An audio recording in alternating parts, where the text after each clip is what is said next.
믿습니다. 나는 그의 유일하신 아들 우리 주 예수 그리스도를 믿습니다. 그는 성령으로 잉태되어 동정녀 마리아에게 나시고 본디오 빌라도에게 고난을 받아 십자가에 못 박혀 죽으시고 장사된 지 사흘 만에 죽은 자 가운데서 다시 살아나셨으며 하늘에 오르시어 전능하신 아버지 하나님 우편에 앉아 계시다가 거기로부터 살아있는 자와 죽은 자를 심판하러 오십니다. 나는 성령을 믿으며 거룩한 공교회와 성도의 교제와 죄를 용서받는 것과 몸의 부활과 영생을 믿습니다. 아멘.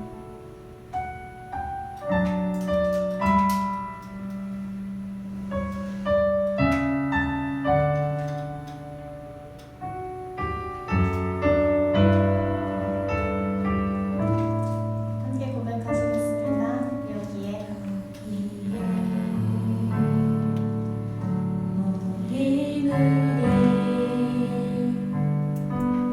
주의 은총과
주님 역사하심을 느끼게 해달라고 주여 일창하시고 기도하시겠습니다. 주여, 주여 사랑하시 감사합니다. 주님 우리를 통해 주님의 역사를 보게 하랍니다. 주님 계획하신 일을 주님 나를 통해 주님 이끌어가신 것을 허락해 주셔서 하나님 나님 감사합니다. 오늘 우리가 함께 하시고 인도하여 주셔서 하나님의 살아계신 젊은이들이 이 자리에 불러주신 하나님 오직 주님을 바라보며 주님을 잡는 아가씨를 원하고 이 일들이 하나님을 더하여 주셔서 오직 하나님의 선하시기 하나님의 인도하심을 하나님의 갖을 수 있는 우리 젊은이들에게 더하여 주시옵소서. 특별히 하나님 오늘 주인들을 허락하신 하나님 하나님 우리가 오늘 예배 장소인 예루살렘 성전에서 하나님 다시 예배를 드리고자 합니다. 이 예배의 자리가 언제까지 축복의 자리 하나님이 주시는 영광의 자리가 되게 하라 하시고 오늘 하나님의 선하신 하나님 귀하고 복된 자리가 되게 하여 주시옵소서. 성령의 세만함을 부어주시고 성령의 주시고 하나님의 뜻과 선하심을 바라볼 수 있는 하나님의 자리가 될 수 있도록 축복하여 주시옵소서. 언제나 우리와 함께 하시며 우리 가운데 거하시는 우리 주 예수 그리스도의 이름으로 기도하였습니다.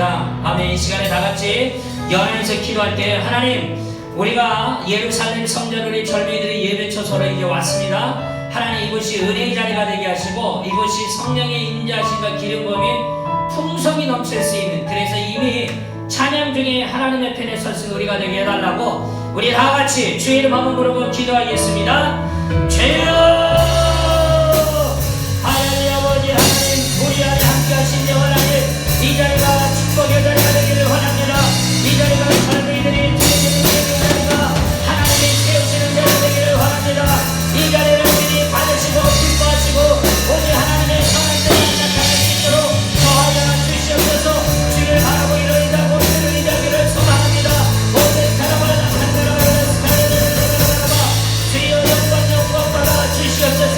이 예배를 오직 주님이 주장하여 주시고 이제 우리의 예배 스스로 하나님 예배를 드릴 때 시간 성령의 법을 임하여 주시고 이곳에 있는 모든 젊은이들이 다시 한번 하나님의 말씀을 하나님을 세워줄 수 있는 이 자리가 되게 더하여 주시옵소서.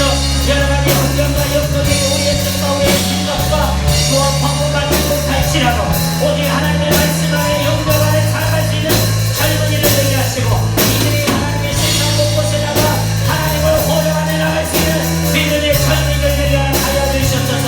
오직 주만 바라보기 원하고 주만을 되기 원하고 하나님의 뜻을 바라보며 나갈 수 있는 하나님 우리 되게 하여 주시옵소서. 우리는 또 산수하고 위치를 잡으다가 그 은혜의 잔계를 지어다 오직 예수의 선하심과 인자하심을 드릴 수 있는 하나님 우리가 되게 더하여 주시옵소서. 오직 하나님의 선한 뜻이 우리 안에 있음을 믿습니다. 사랑의 하나님 감사합니다. 우리는 부족하고 연약하지만 오늘도 우리 가운데 함께 하신 하나님 우리 젊은 청년들 이 예배 속에 오직 주님이 부어주시고 세워주시고 역사하여 주셔서 오직 하나님의 선하신 뜻이 이 자리에 예배를 드리고 있는 귀한 젊은이들과 또 하나님 각자의 삶의 처소에서 예배를 드리고 있는 모든 이들마다 하나님의 은혜 가운데 더하여 주시옵소서. 이제 우리가 우리의 예배 처소로 와야 되고요. 그 여리고 특별 새벽기도 출석상 있거든요. 우리 청년들은 오늘 못 주고 다음 주에 가지도록 하겠습니다. 교회에서 선물을 다 준비해서 오늘 다 나눠줬는데 물량이 조금 덜 왔어요. 오다가 그래서 모자라서 청년들은 다음 주에 내가 받겠다고 그랬어요. 그래서 우리 청년들 다음 주에 교회에서 준비한 선물과 또 이번에는 우리 청년부에서도 선물을 다 준비하려고 해요. 단 여기 보니까 조민희 자매가 빠졌어요. 이틀이 했는데 곽도영 다음 주에 더 줄게요. 빠졌으니까. 네, 그래서 혹 빠졌다고 또 속상해하지 마시고 그래서 하루라도 참석한 사람 모두에게 조그마한 선물을 조금 청년부에서는 다 줄까 생각하고 있습니다. 다음 주에 함께 시작하도록 하고요. 3월 21일 다다음 주에 이제 속으로 편성을 좀 합니다. 그러면 이제 예배를 마치고 2부 우리가 다 같이 성경 공부하고 있잖아요. 지금 그때 소그룹별로 이렇게 같이 한 테이블에 이렇게 모여 앉아 주시면 서로 나눔도 되고 될 겁니다. 여러분들 소그룹이라서 엄청 많을 것 같지만 엄청 많지 않아요. 소그룹은 많이 안 할 거니까 여러분들이 21일 날 발표하고 편성이 안 되는 친구들은 다 묶어가지고 간사님들 방으로 다 만들어 놓을 거예요. 목사님하고. 그러니까 잘 나오고 일단 할 수 있는 사람들을 최대한 묶어가지고 편성을 하도록 하겠습니다. 우리 청년의 신방은 올해 상반기에 계속 할 겁니다. 뭐 어쨌든 이제는 나오지 않고 있는 청년들을 이제 만나보고 할 거고요. 21일 그 주간부터는 이제 조금 모임이 5명 이상에서 조금 더 해제가 돼서 좀 더 넓혀질 계획 중에 있는 것 같아요. 근데 정부에서는 상황 봐야 되겠지만, 그래서 어쨌든 신방은 계속 잡히는 대로 언제든지 할 겁니다. 그렇게 기억해 주시면 되겠어요. 자, 우리 오늘 예배를 위해서 우리 봉헌하는 시간을 갖도록 하겠습니다. 보혈을 지나 이 찬양 드리시면서 준비하신 예물 못 드린 분들은 드리시고, 드리신 분들은 같이 찬양 한번 드리시면 될 것 같습니다.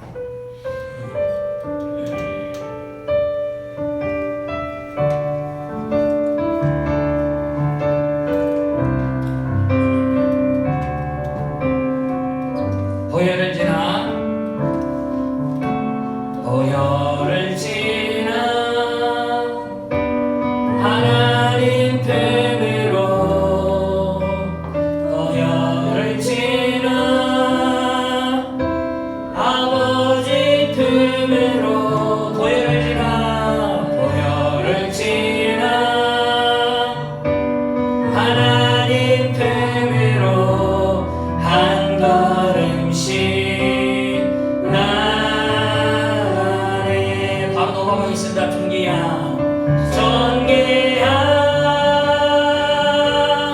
주 보혈이 내 영을 새롭게 하시네. 존귀한 주 보혈이 내 영을 새롭게 하네. 아멘. 오늘 말씀을 보도록 하겠습니다. 로마서 10장 5절에서 13절에 있는 말씀입니다. 로마서 10장 5절에서 13절에 있는 말씀. 자리에서 일어나시면 되겠죠? 로마서 10장 5절에서 13절. 성경책 보시면 되겠습니다. 한 절씩 서로 교도하겠습니다.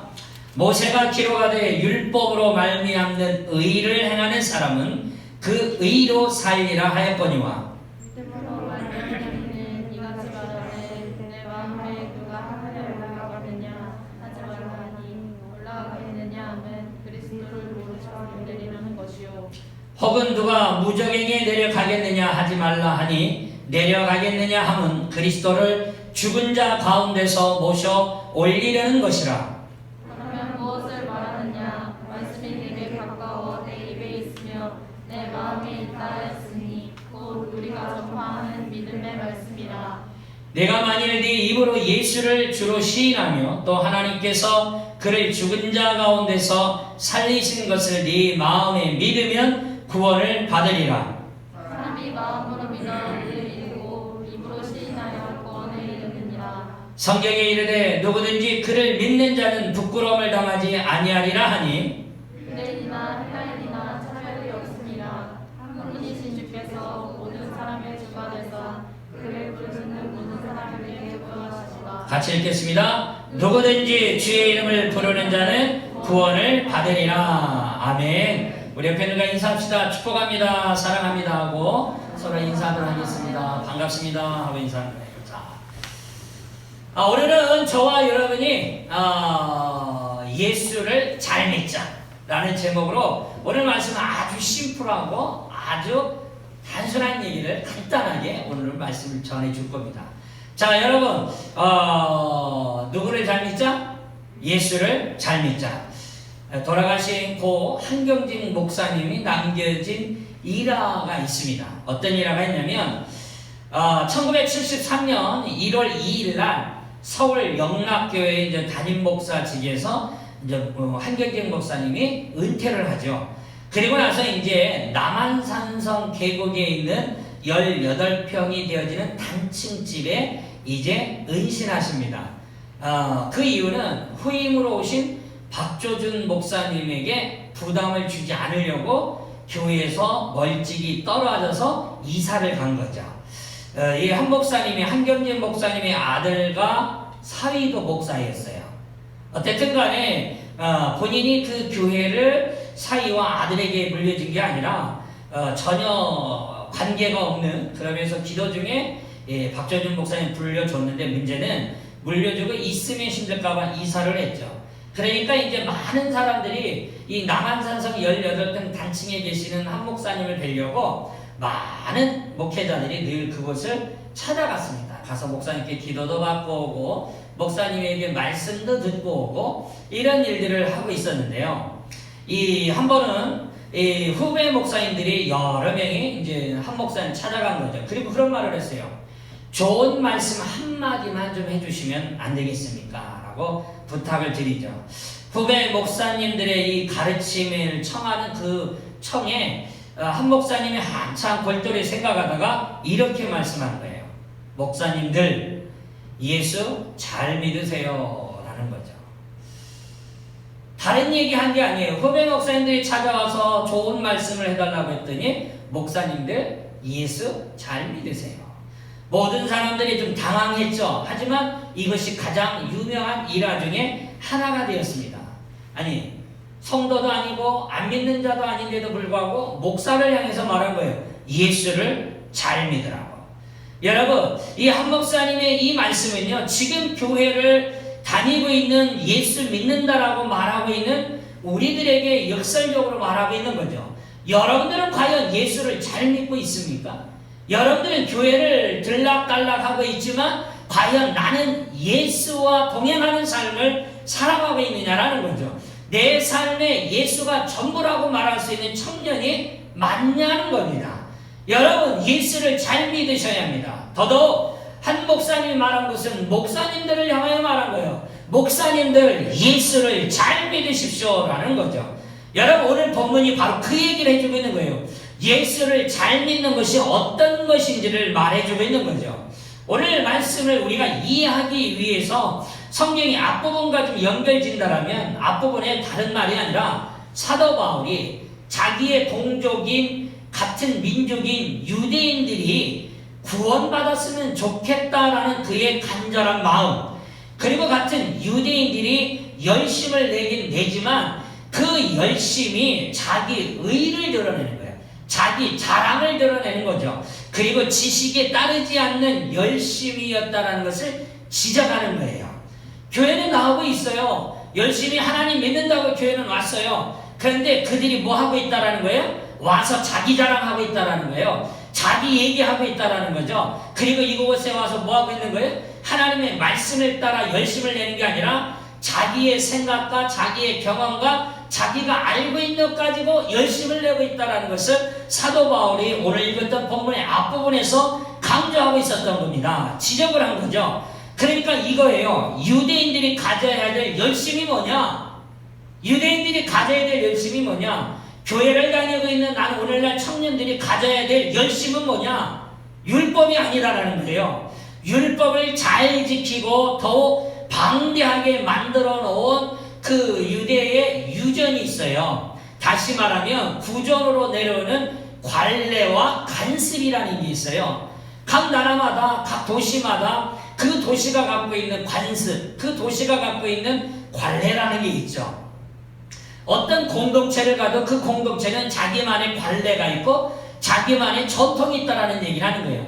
다시 말하면 너희들이 이 땅에서 열심히 가져야 할 것 중에 열심은 율법이 아니다 이거예요. 그거보다도 또 너희들이 그 율법을 넘어 그 장로들이 말하고 있는 그 도시가 말하고 있고 공동체가 말하고 있고 너희들이 갖고 있는 전통을 열심히 낼 게 아니라, 관례를 열심히 낼 게 아니라 누구에게 열심을 내야 되느냐? 오늘 여기 장학이 나왔죠?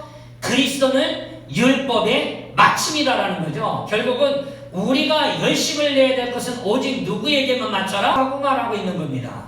사랑하는 여러분, 여러분들은 예수 그리스도에 대해서 얼마나 초점을 맞추고 살아가고 있느냐라는 거죠. 지난 시간에도 말씀을 드렸어요. 우리 집중을 잘해야 된다라고 그랬어요. 심지어 집중을 잘해야 되면 뭐를 잘하라? 몰입할 수 있는 사람까지 되어져야 된다라는 이야기를 지난 시간에 말씀을 드렸어요.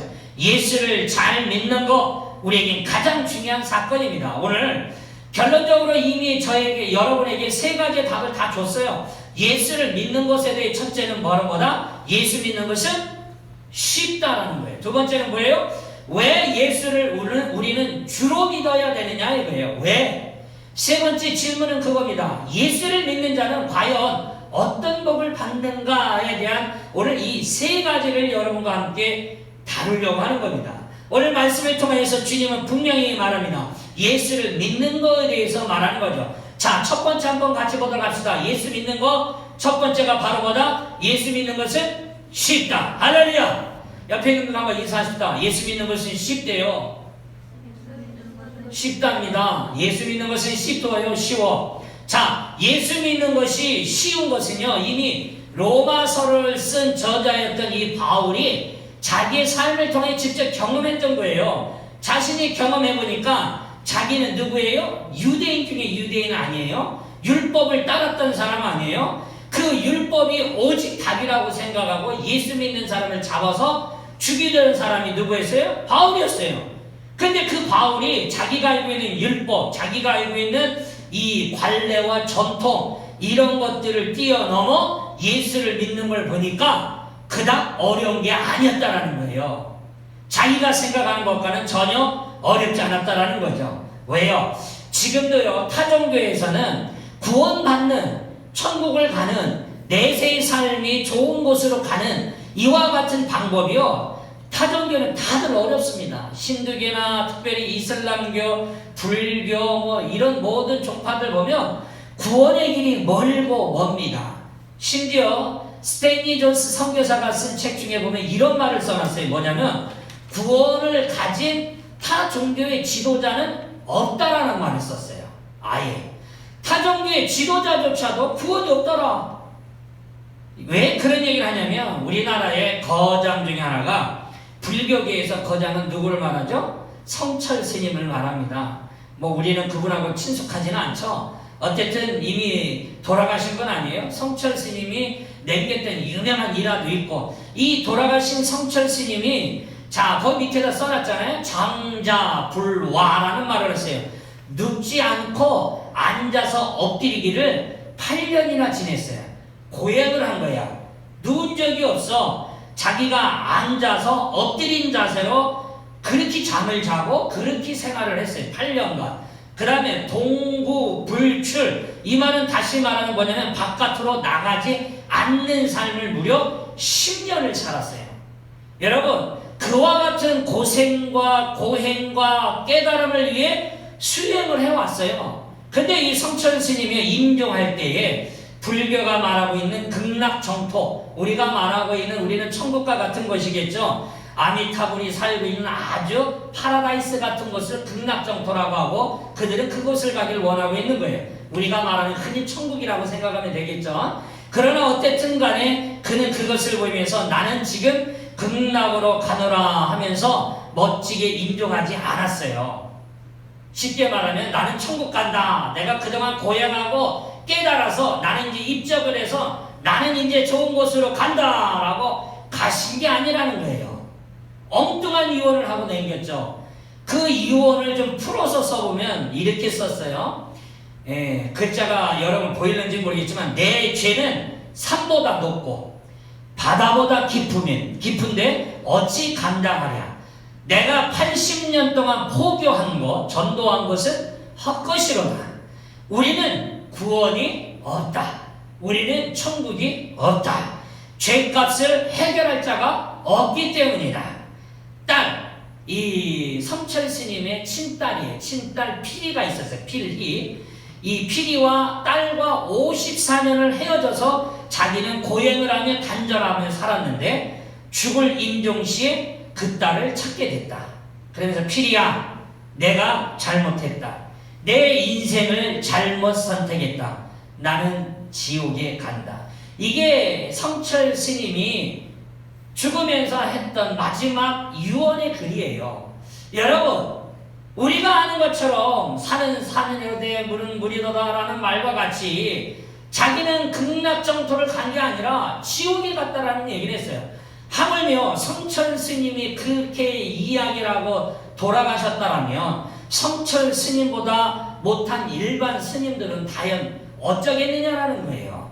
여러분, 기독교는요, 그런데 그렇지 않아요. 사도 바울은 유대인들은 율법을 행함으로 의롭다고 된다라고 믿고 있지만 아니라는 거예요. 이미 우리는 첫날 성경 공부를 통해서도 말했지만 예수 그리스도를 믿음으로 우리는 천국을 가는 거예요. 할렐루야. 사랑하는 여러분, 기독교에서의 구원은 어려운 게 아니라 쉽다라는 거예요. 예수 믿는 것은 그래서 어려운 게 아니라 쉽다라는 거예요. 만약에 여러분들이 예수 믿는 게 어려웠다라면 이 자리에 남아있을 청년이 과연 몇 명이나 되겠습니까? 여러분들 보고 장자, 불화 해서 여러분들 한 1년이 뭐야, 한 30일만 하라고 그래도 과연 여러분이 엎드려 자고 안 자고 앉아서 엎드려서 자고 생활하기를 한 달 하라면 그게 쉽겠어요? 장장 8년이나 하고 그리고 바깥에 나가지 않고 방 안에서만 지내기를 10년이나 지금은 참으로 고단하고 힘들었던 고행의 길, 참선의 길, 그리고 극락 정토를 향한 몸부림을 찾지만 결국은 자기 입으로 나는 지옥에 간다. 그리고 우리는 구원이 없다라는 말을 하죠. 여러분, 이 말은 성철 스님만 한 말은 아니에요. 이미 스님이었다가 개종을 해서 기독교로 오신 불교 대학의 교수였던 스님들도 분명하게 이야기를 합니다. 불교는 애초에 구원이라는 개념 자체가 없어요. 불교 자체가 없어요. 그럼 불교에서 극락 정토를 만들고 했던 이유는 다른 데 있는 게 아니에요. 기독교가 말하고 있는 천국을 얘기하고 하니까 불교에서는 고향만 말했지 좋은 곳 간다는 얘기를 안 해요. 그러다 보니까 많은 불자들이 힘들어하고 어려워하니까 이 말을 딱 불교 것처럼 만들어서 가르쳐 온 거예요. 그러다 보니까 어느 날부턴가 불교에 극락이 있다라고 자연스럽게 가르쳐 왔지만 불교를 전공하고 불교를 학문을 닫고 불교의 경전을 공부한 모든 대학 교수들은 동일하게 말하기를 구원은 없다고 말합니다. 없는 거예요.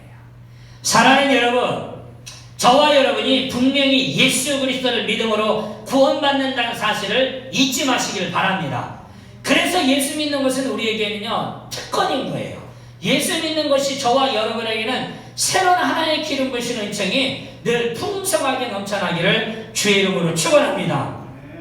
자, 오늘 말씀해 보면요, 구약 성경을 인용을 해서 쓴 말이 오늘 읽었던 6절에서 8절의 말씀이 바로 구약 성경을 인용한 건데 뭐를 인용했냐면 신명기 30장 12절에서 14절을 인용을 한 거예요. 오늘 읽었던 이 말씀을 신명기 쪽에 제가 여러분들에게 자막으로 띄워준 것처럼 신명기 말씀을 보면 정확하게 뭐라고 되어 있냐, 하늘에 있는 것이 아니니 네가 이르기를 누가 우리를 위하여 하늘에 올라가 그의 명령을 우리에게로 가지고 와서 우리에게 들려 행하게 하려 할 것이 아니요 이것이 바다 바깥에 있는 것이 아니니 네가 이르기를 누가 우리를 위하여 바다를 건너가서 그의 명령을 우리에게로 가지고 와서 우리에게 들려 행하게 하려 할 것도 아니라 오직 그 말씀이 네게 매우 가까워서 네 입에 있으며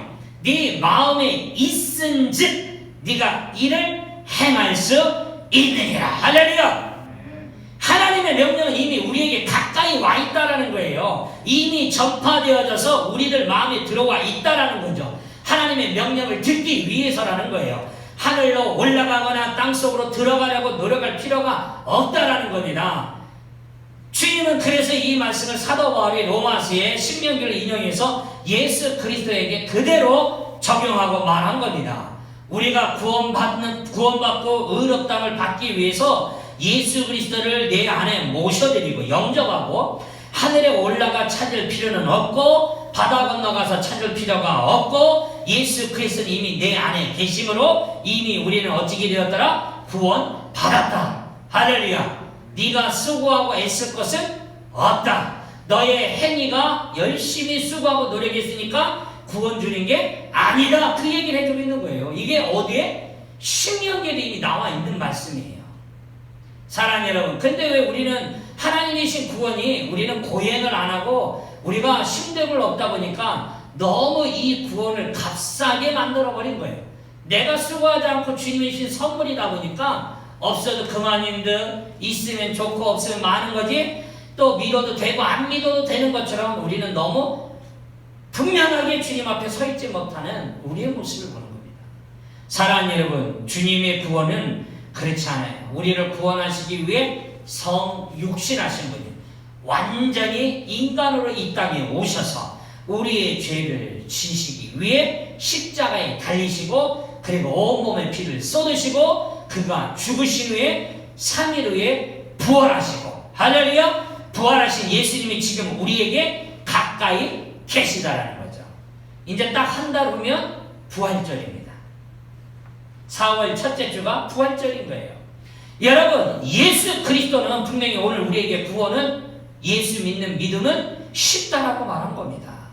그래서 구원받기 위해서 오늘 9절과 10절이 중요한 거예요.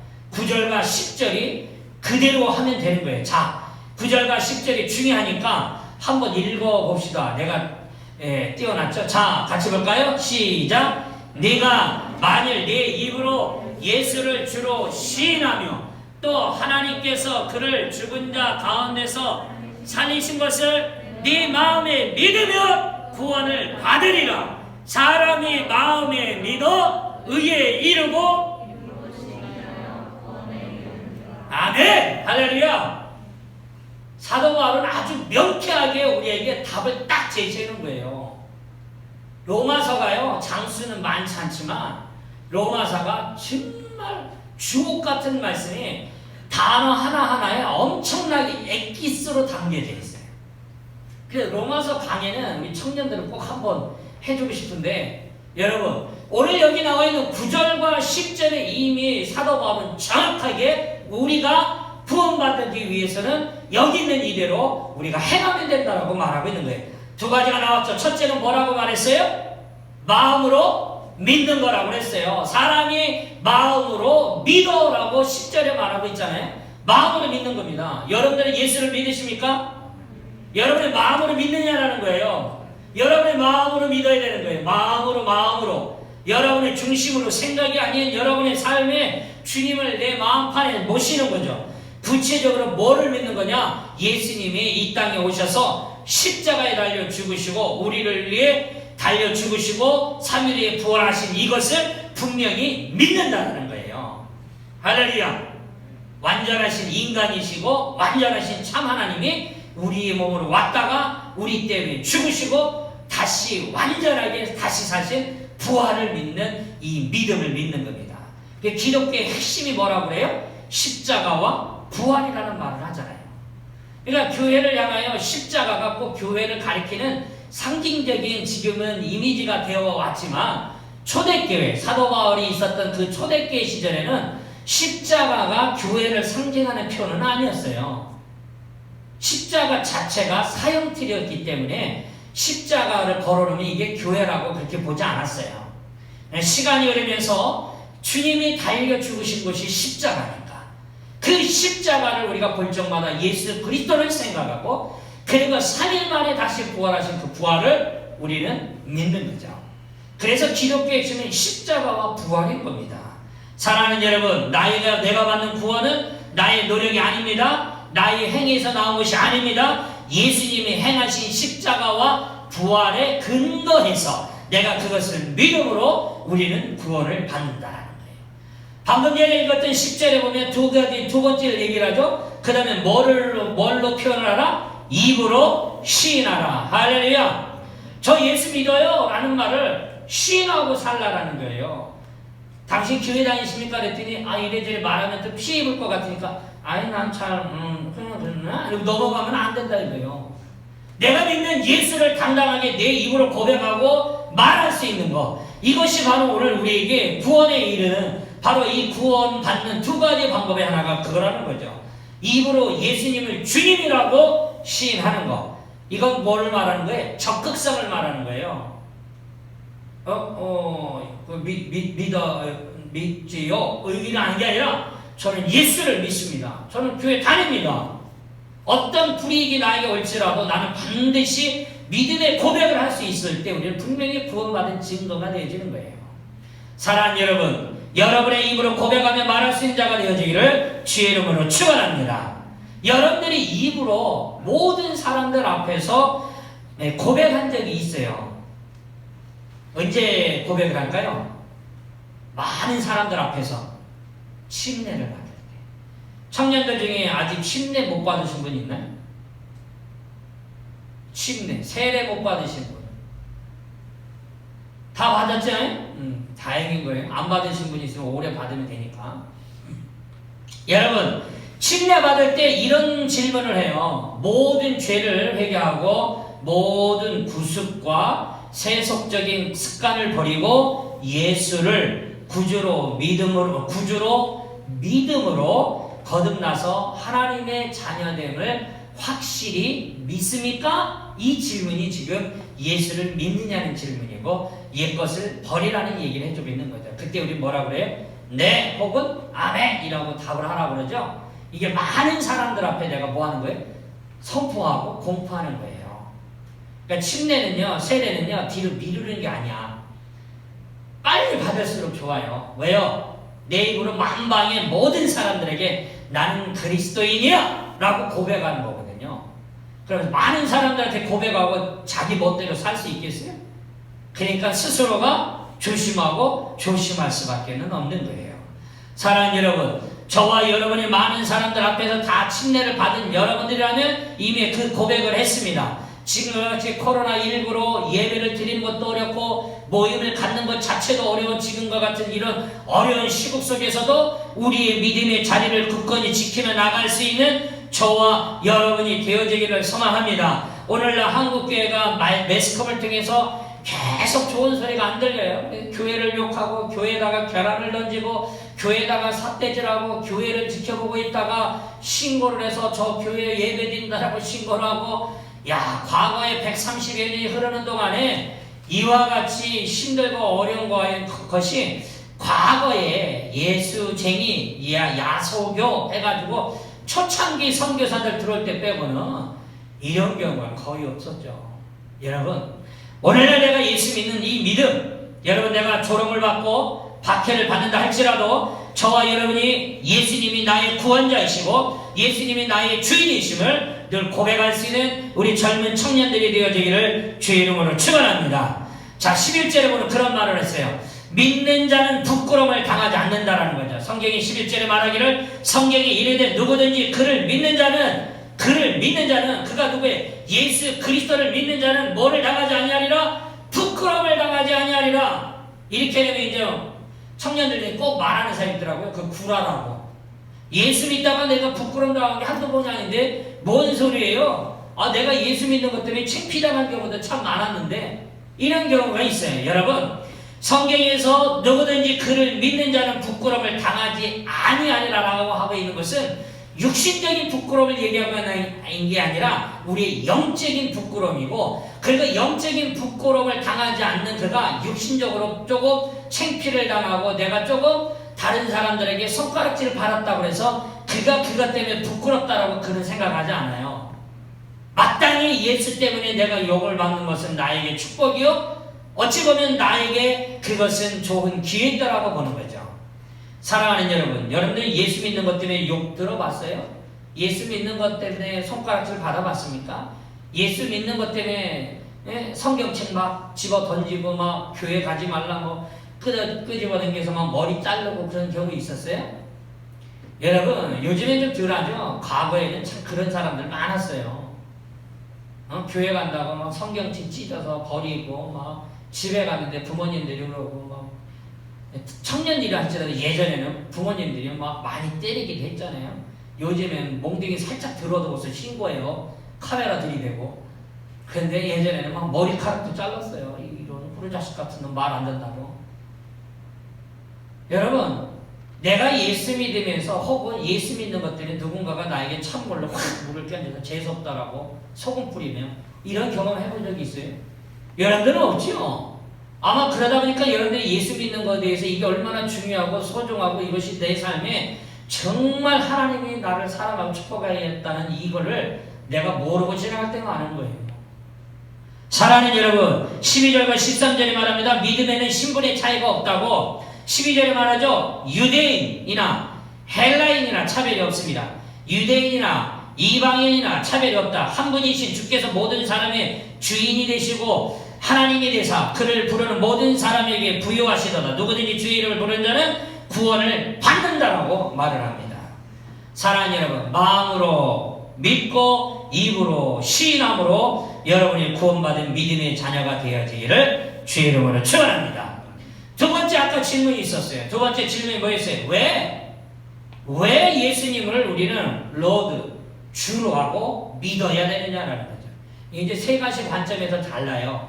로마 사람들은요, 종의 위치에서 이 주인을 주라고 불렀어요. 그러니까 똑같은 주라고 쓰는데 로마 사람은 주라는 표현이 주인이다라는 거예요. 종에게 주인이다. 그래, 백성들에게 있어서의 이 주라는 말은 왕을 가리킬 때 주다라고 썼어요. 백성들은.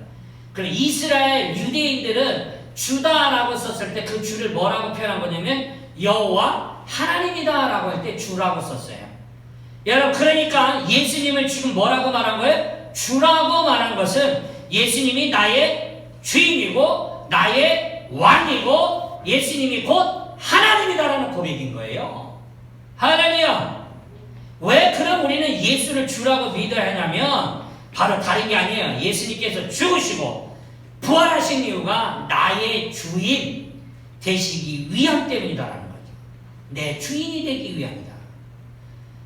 여러분, 로마서 14장 8절과 9절에 써놨어요. 우리가 살아도 주를 위해 살고 죽어도 주를 위해 죽나니 그러므로 사나 죽으나 우리가 주의 것이로다. 그리스도께서 죽었다가 다시 살아나셨으니 곧 죽은 자와 산 자의 주가 되려 하십니다. 할렐루야. 우리가 주라고 믿어야 될 이유는 그가 우리의 주인이 되기 때문이다 이거예요. 두 번째, 왜 우리는 주라고 믿어야 되느냐? 온 만물의 그분이 뭐냐? 주인이니까. 이 온 우주 만물의 주인이 예수님 아니에요? 그리고 주인이시니까 그분이 우리의 뭐가 되는 거예요? 통치자가 되는 거예요. 그래서 그런 말 하죠. 하나님 나라의 하나님의 백성. 성경에서 말하고 있는 가장 중요한 키워드 중에 하나가 하나님의 나라와 하나님의 백성인 거예요. 여러분, 하나님의 나라, 그 하나님의 나라가 주인이 하나님이시고 우리는 그 하나님의 나라의 백성이기에 우리는 그분의 뭐를 받는 거예요? 통치를 받고 있는 거예요. 그러면 하나님이 우리의 왕이 되주시고 우리의 주인이 되신다는 거죠. 우리가 예수님을 주라고 믿어야 될 이유는 그분이 온 만물의 주인이시고 바로 그분이 우리를 다스리는 통치자이시기 때문이다. 만약에 이거를 인정을 안 하면 여러분 예수를 믿는 게 아닌 거예요. 주님이 나의 통치자가 아니라면 내가 생각대로 내 마음대로 사는 거 아니에요? 그러면 예수를 정확하게 믿고 사는 게 아닌 거예요. 아직도 내 의의를 따라, 아직도 내 경험을 따라, 아직도 내 생각을 따라 살아가는 거예요. 그죠? 너무나도 중요한 거예요. 민기나, 그지? 넌 크게 떠. 아침부터 나서 드럼 치고 베이스 치고, 드럼이 아니라 베이스 치고 피곤하겠지만 넌 크게 떠요. 더우면 뒤에 불 끄면 돼요. 저거. 사랑하는 여러분, 우리가 주인이라고 믿어야 될 이유는 그분이 우리 주인이고 통치자이기 때문에. 세 번째, 왜 우리가 그를 주인이라고 믿어야 되냐면 여러분, 예수님을 주인으로 믿어야만 우리가 누구의 통치에서 벗어나느냐? 마귀의 지배에서 벗어나요. 예수님의 통치를 받을 수 있기 때문에 그런 거예요. 우리가 그분을 주인이라고 부르는 이유는 주님의 통치를 받기 위해서, 누구의 통치를 안 받고 마귀의 지배를 안 받기 위해서 반드시 우리는 그분이 주인이 되어야 되는 거예요. 세상은 딱 두 종류예요. 예수 믿는 사람, 예수 안 믿는 사람. 그럼 예수 믿는 사람은 누구의 자녀예요? 주님의 자녀고, 예수 안 믿는 사람은 누구의 자녀예요? 마귀의 자녀인 거예요. 중간은 아무것도 없어요. 그러니까 우리가 예수의 자녀가 아니라면 마귀의 자녀인 거예요. 그럼 마귀의 자녀는 누구의 통치를 받아요? 마귀의 통치를 받을 수밖에 없는 거예요. 마귀의 통치를 받으면 하나님이 기뻐하는 일을 하지 않아요. 하나님이 원하지 않는 일을 하고 살아가는 거예요. 사랑하는 여러분, 분명히 우리에게 마태복음에도 말하고 있는 것처럼 더러운 귀신이 사람에게서 나갔을 때 물 없는 곳으로 다니며 쉬기를 구하되 쉴 곳을 얻지 못하고 44절에 말하는데요. 내가 나온 내 집으로 가리라 하고 와보니 그 집이 비고 청소되고 수리되어서 45절에 기가 막힌 말을 했어요. 저보다 더 악한, 자기보다 더 악한 귀신 7을 데리고 들어가서 거하니 그 사람이 나중 형편이 전보다 더 심하게 되느니라 라는 말을 하고 있죠. 그러면서 무슨 세대가 되느냐? 악한 세대가 또한 이렇게 된다라고 성경은 말합니다. 여러분이 예수를 구주로 믿는 순간에 내 마음에 자리를 잡았던 마귀는 떠나는 거예요. 왜? 성령님이 내 안에 임재하고 계시고 성령 하나님이 나의 주인이 되주시니까. 성령님과 마귀가 같이 살 수 없어요. 할렐루야? 단지 마귀는 저와 여러분을 계속 끊임없이 쓰러뜨리기 위해 유혹하는 거야. 야, 오늘 교회 가면 뭐해? 야, 청년들이 뭐하러 가? 야, 니네 요즘에 가면 재미도 없잖아. 가는 거 예배 끝나고 2분 또 성경 공부한다며 떼거지로. 아, 뭘 가? 예배 끝나면 빨리 집에 가. 그리고 예배는 대충 드려도 돼. 낮에 1부, 2부, 3부 있잖아. 요즘 같은 때 코로나인데 뭐 굳이 청년들 2시에 뭘 보여? 피곤한데. 일찍 예배 1부 드리고 집에 가서 좀 쉬었다가 하루 저거 쉬면 내일 월요일날 출근하고 학교 가는데 좀 편할 수 있잖아. 여러분, 끊임없이 우리의 속에서 끊임없이 나를 속삭이는 거예요. 뭐 하라는 거예요? 가까이 있지 못하게 만드는 거예요. 하나님의 자녀답게 살지 못하게 만드는 거죠. 사랑하는 여러분, 예수님이 저와 여러분에게 주인이 되시는 그 순간에 마귀는 물러가지만 마귀는 다시 우리의 마음속으로 들어오려고 호시탐탐 노리고 있는 거예요. 그래서 성령이 내 안에 충만하지 못하면 그 빈자리에 마귀가 밀고 들어와서 성령이 그 자리에서 성령의 역할을 하지 못하는 거예요. 그러나 예수 믿는 사람들은요, 성령이 완전히 떠나는 게 아니에요. 단지 성령 하나님이 힘을 못 쓰고 있는 거예요. 왜? 마귀의 세상의 힘이 더 커서. 그런데 여러분이 늘 주님 앞에 더 회복하고 주님 앞에 기도하고 주님 말씀 안에 무장되고 주님 앞에 나가다 보면 성령 하나님이 힘을 얻기 시작합니다. 성령 하나님이 내 안에 채워지기 시작하는 거예요. 내 안에 가득 차기 시작하면 여러분의 이 마음 안의 그릇은 똑같아. 그 그릇 안에 한쪽이 많아지면 한쪽은 줄어들 수밖에 없는 거예요. 그러니까 마귀는 자기 자리 잃어버리고 쫓겨나기 시작하는 거예요. 쫓겨나고 나서 빈 공간으로 계속 비워놓으면 자기보다 더 센 마귀 귀신을 데리고 들어간다라고 말하고 있죠. 신앙 안에 살아가는 우리에게 예수를 주라고 믿어야 될 이유는 바로 여기 있는 거예요. 예수님의 통치를 받을 수 있기 위해서 저와 여러분이 예수를 주인이라고 우리는 믿어야 하는 겁니다. 할렐루야!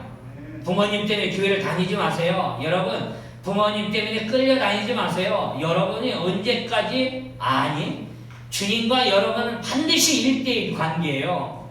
어머니 아버지가 천국 가도요, 내가 천국 가는 게 아니고요. 어머니 아버지가 지옥 간다고 해서 내가 같이 지옥 가는 것도 아니에요.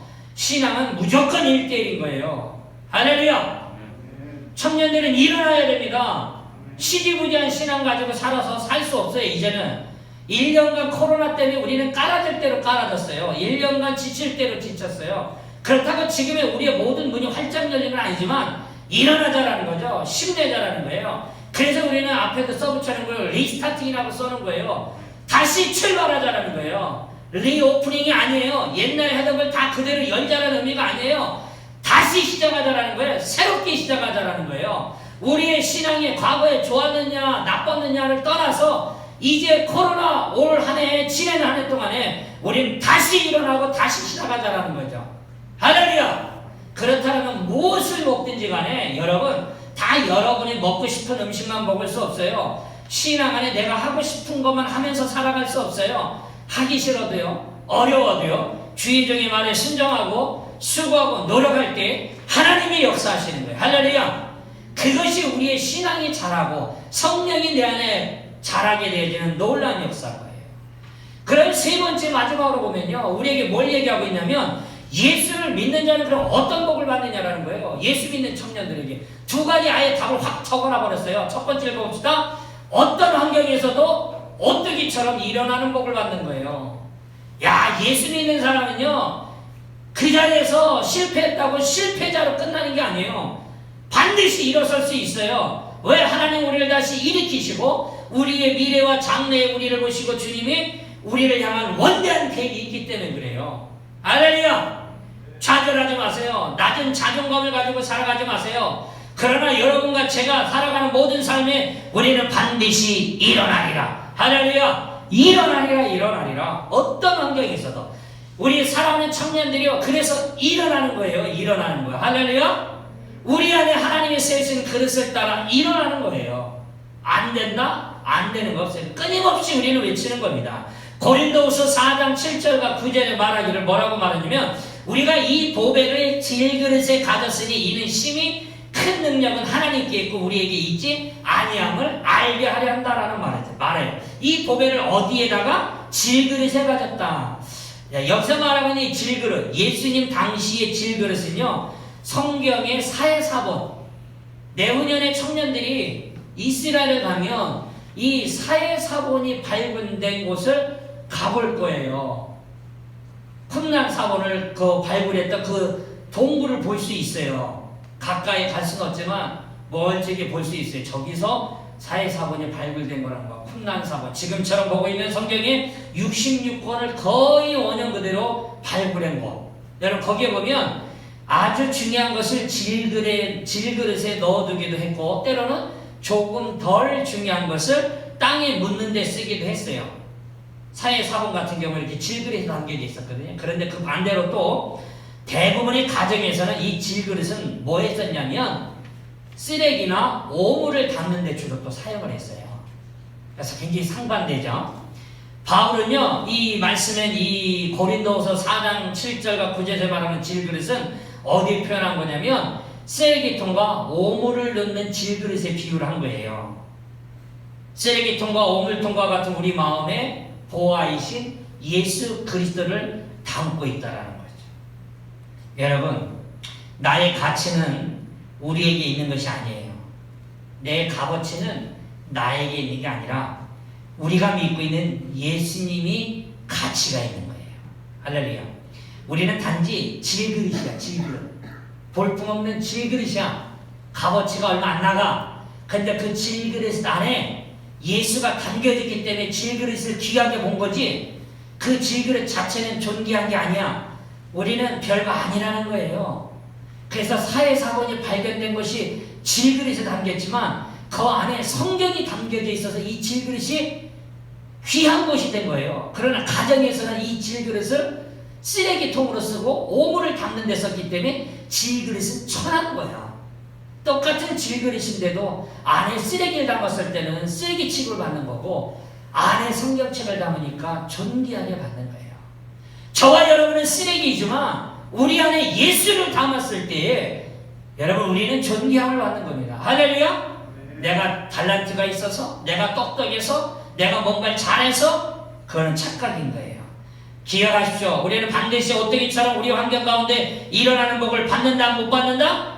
받는다라는 거예요.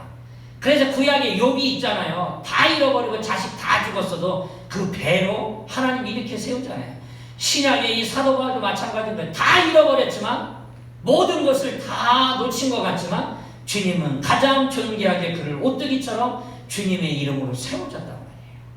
사랑하는 여러분, 예수 믿는 청년들이 무슨 복을 받아요? 여러분 자리에서 오뚜기처럼 일어날 수 있는 축복을 받는 겁니다. 할렐루야. 올해 한 해 동안 우리의 새로운 출발은 새로워지는 거예요. 여러분이 느슨해지고 있습니까? 올해는 땡기세요. 내가 믿음의 자리에서 좀 뒤로 물러나져 있었습니까? 이제 앞으로 오세요. 내가 주님 앞에 섬길 수 있을 때 섬기세요. 그리고 하나님만 바라보고 나가세요. 할렐루야. 젊은 날의 주를 위해 열정을 가지고 살아보지 못하고 장가가고 시집가면 반드시 후회합니다. 어떤 후회하는지 아세요? 내가 청년 때 좀만이라도 더 열심히 좀 해볼 것. 네, 목사님은 주변에 많은 젊은 집사님들 또 뒤늦게 신앙을 가져서 오신 집사님 부부들 이렇게 만나서 얘기하다 보면 청년 때 다녔던 분들은 청년 때 내가 정말 더 열심히 해봤으면 참 지금 후회가 없을 텐데, 지금은 결혼해 살다 보니까 너무 부산하고 바쁘다 보니까 청년 때처럼 열정을 낼 수 있는 여유가 잘 안 된다는 거예요. 그래서 내가 청년 때 열심히 못한 게 후회된다는 거예요. 어떤 분들은 청년 때는 아예 교회를 안 다녀서 모르고 뒤늦게 예수를 믿었는데 내가 청년 때 예수를 믿었다라면 너무 좋았을 것 같다는 고백을 저는 참 많이 들어요. 근데 여러분 지금 청년 때 아닙니까? 황금 같은 시간대 아닙니까? 신앙을 폭포수같이 주님의 은혜를 부어 담을 수 있는 기회 된 거예요. 잊지 마십시오. 지금의 때를 놓치지 마라. 할렐루야. 마지막이에요. 여러분 하나님이 우리 예수 믿는 자 어떤 복을 주시죠? 두 번째 시작. 모든 것을 다 가진 자의 복을 받는다. 할렐루야.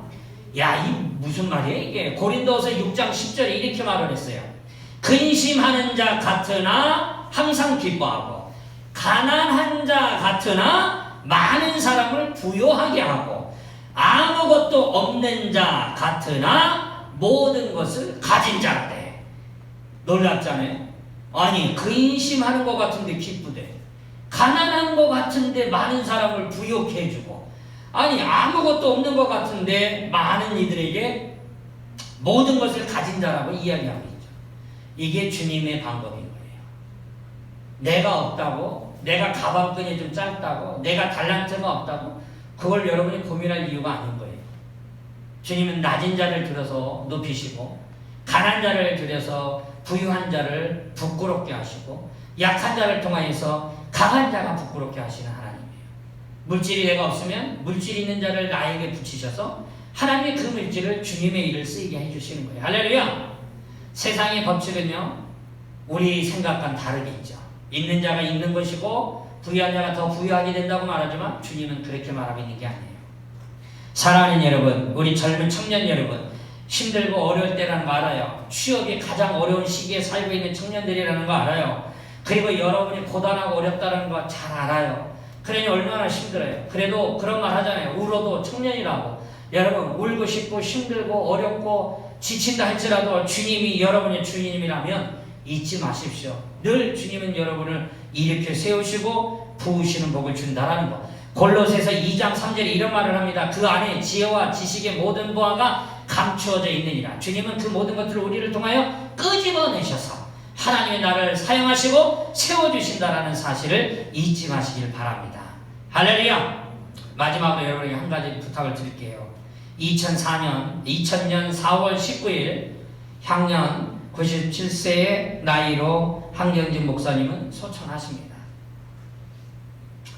만약에 지금까지 살아계셨다면 한국교회와 성도들 향하여 꼭 필요한 말씀이 있다면 어떤 말씀을 전해주시겠습니까? 라고 말한다면 서론에 시작할 때 남한산성 18평 단층집에서 기거하며 기도하며 노년의 삶을 마무리하고 있던 한 목사님의 그 후배 목사를 향한 그 말씀을 저는 오늘도 우리들에게 말할 거라고 저는 보고 있습니다. 뭐라고요? 목사님들 예수 잘 믿으십시오. 성도님들 예수 잘 믿으십시오. 청년들 예수 잘 믿으십시오. 라고 분명히 그 말씀을 쓸 거라고 저는 봅니다. 여러분 예수 잘 믿으십시오. 예수를 부끄럽게 하지 마십시오. 예수님을 여러분 세상에 어디 나가서도 여러분이 때문에 예수님이 손가락질 받고 부끄럽게 하게 하지 마십시오. 여러분이 맡겨진 삶에 청년의 시기에 열심을 내고 열정을 내지 못하면 여러분이 시집 가고 장가를 가고 시간이 흘렀을 때 더 열심히 낼 수 있다는 것은 그거는 쉬운 일이 아니에요. 오직 주를 바라보며 끝까지 승리하는 우리 모두가 되기를 주의 이름으로 축원합니다. 이 시간 나같이 한번 기도합시다. 기도할 때 하나님 내가 예수를 잘 믿기를 원합니다. 내가 예수 안에 있기를 소망합니다. 다 같이 주 이름 한번 부르고 기도하겠습니다. 주여 하늘의 아버지 하나님 우리 사랑하는 젊은 청년들이 예수 안에 하나님 우리가 살아갈 때 예수를 잘 믿기를 원하고 예수 안에 승리하는 자가 되기를 원하고 예수 안에 하나님께 나아갈 수 있는 자가 되기를 소망하되 하나님의 뜻을 따라갈 수 있는 자가 되기를 원합니다. 젊은 청년의 나를 내가 예수를 만난다라 내가 예수를 경험했노라 내가 예수만이 나의 삶의 전부라고 고백할 수 있는 하나님 우리가 되기를 원합니다. 하나님 그리하여 청년의 때에 말씀을 연구하고 말씀 가운데 몰입하고 하나님 기도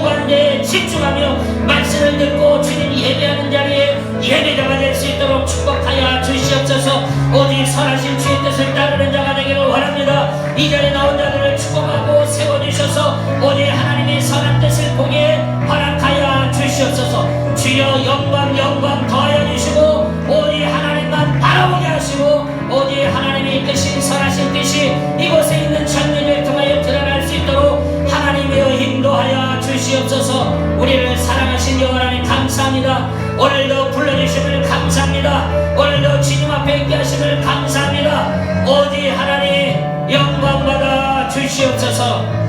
사랑의 하나님 감사합니다. 오늘도 우리를 사랑하시고 인도하여 주셔서 우리 사랑하는 청년들이 우리의 예배 초소인 예루살렘 성전에서 오늘 하나님 새해 첫 예배를 또 드렸습니다.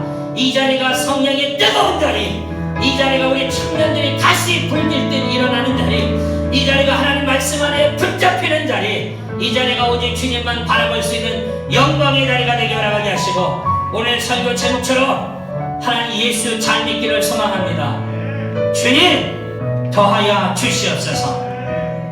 사랑의 하나님, 오늘도 예배를 드리는 사랑하는 젊은이들이 주님 앞에 예물들을 드렸습니다. 그 드린 예물 위에 주님이 축복하시고 주님이 함께하여 주셔서 젊은 날에 주를 위해 드리고 싶지만 드리지 못하는 일이 있다면 그들의 마음을 헤아리시고 그들의 마음을 보듬으시고 그들이 드릴 수 있는 것도 주님이 허락하시고 역사하여 주시고 주님께 드린 자들은 아까운 마음이 아니라 하나님의 드리는 이 마음을 감사함으로 드려지는 복된 예물이 되게 하시고 드린 자들마다 하나님의 물질의 잔고가 늘 하나님 넘칠 수 있도록 채워 주시옵소서. 오직 예수 잘 믿는 목사가 되기를 원하고 우리 지도자가 되기를 원하고 청년이 되기를 원하고 우리 모두가 되기를 소망합니다. 지금은 우리를 구원해 주신 예수님의 은혜와 하나님 아버지의 거룩하신 사랑과 날마다 우리를 승리케 하시는 성령님의 역사가 사랑하는 귀한 청년들 머리 위에 이곳에 함께한 우리 모든 지도자들 머리 위에 그리고 그들의 가정 위에 일터 위에 사업장 위에 학교 위에 캠퍼스 위에 그리고 우리가 밟는 모든 땅 위에 주의 축복이 이제부터 영원토록 함께 있을지어다. 아멘.